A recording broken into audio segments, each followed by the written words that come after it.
supposed to be an action. Some of you have asked, why aren't we holding signs? Why aren't we passing out flyers explaining?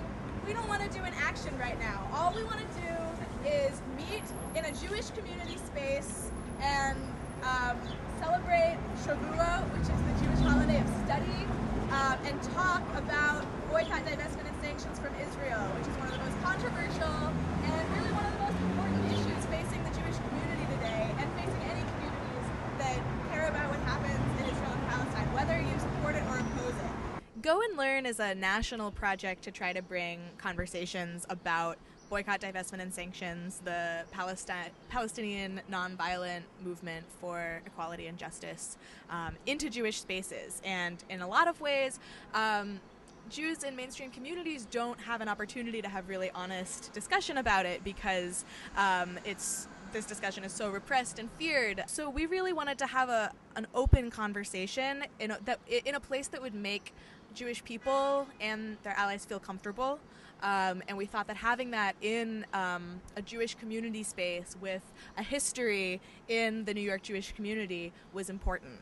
So the 14th Street Y is a prominent Jewish institution here in the East Village in Manhattan. We were really excited when they allowed us to make a reservation there. At 8 p.m. on a Friday night, moving into a 3-day Hag, Shabbat and then Shavuot, I get a call on the cell phone of the executive director of the 14th Street Y. And he says he has just gotten out of a staff meeting where the staff of the Y unanimously decided to cancel our event. The reason for this was fear that the volume of attendees would be beyond their capacity to control. Of course, today that was proved wrong when we had a little over 30 people, which was our expected number. The room we had reserved held 75, and we tried to have somebody from the Y come out and talk with us. We have a contract for a room today, and we want to make sure that we're allowed in, or if we're not going to be allowed in, for somebody who's in charge to tell us why we're not being allowed in. Would you hold on one second, please? Sure. Their concern about capacity was clearly flawed. However, they refused to come out and speak with us. They refused to let us in. They won't be making a statement at this time. That's what I was told to tell you. Let me ask you this. Can the group go inside to the room that they've contracted?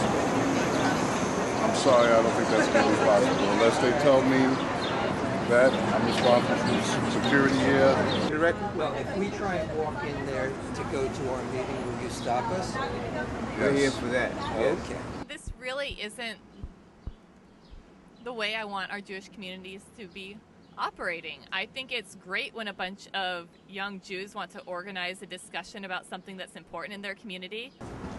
I'm upset because this is a Jewish text about two rabbis who famously disagree over and over again. And yet, these are also two rabbis whose, even though their traditions disagreed so much, they would still eat each other's food. They would still accept each other's marriages as valid. They would still stay in community with each other and continue to wrestle out their issues in community. And so we've recorded their dissenting opinions so that we can continue to wrestle with their issues in community. And for me, that's a value of being Jewish that's very important to me. And so I'm sad that we aren't being given the space to wrestle out our issues in community with each other. What happened at the Y is a very formal kind of censorship.